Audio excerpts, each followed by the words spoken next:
Në ndeshjen Prishtina-Ballkani kemi minutën 65 ku lojtari me numër 5 i ekipit Ballkanit tenton të arrijë topin,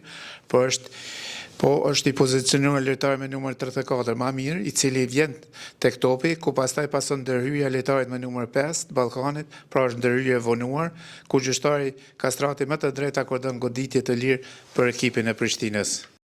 Ndeshjen Dugagjini Prishtina Re kemi minutën 12 shihet lojtari me numër 2 i Dugagjinit se si me dy duart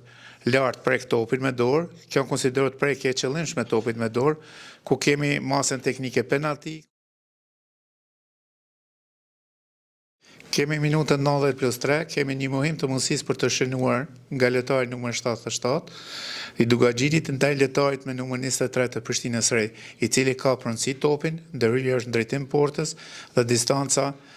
është afër 40 metra dhe numri i mbrojtësve larg, pra janë plotësuar kriteret për karton kuq. Gjyqtari më të drejtë ndeshkon lojtarin e Dugagjinit me karton kuq për mohimin e mundësisë për të shënuar gol. Në ndeshjen Malisheva-Llapi,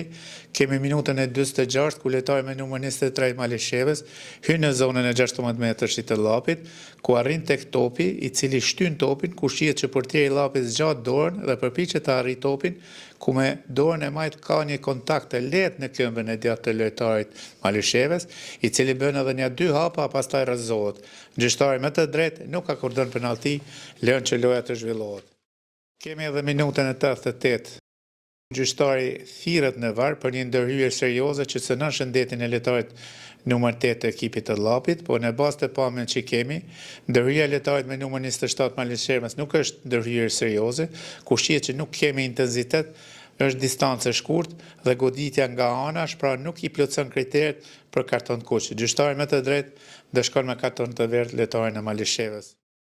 Në ndeshjen Gjilani-Drita, kemi minutën 45, një ndërhyrje serioze që cënon shëndetin e lojtarit të Dritës me numër 26. Shihet qartë se lojtari me numër 11 i Gjilanit vjen me një intensitet të lartë, ku me takat e ngritura dhe këmbën drejt shkel lojtarin në kyçin e këmbës,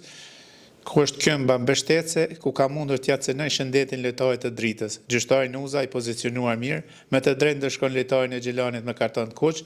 pra për ndërhyrje serioze që rrezikon shëndetin e lojtarit.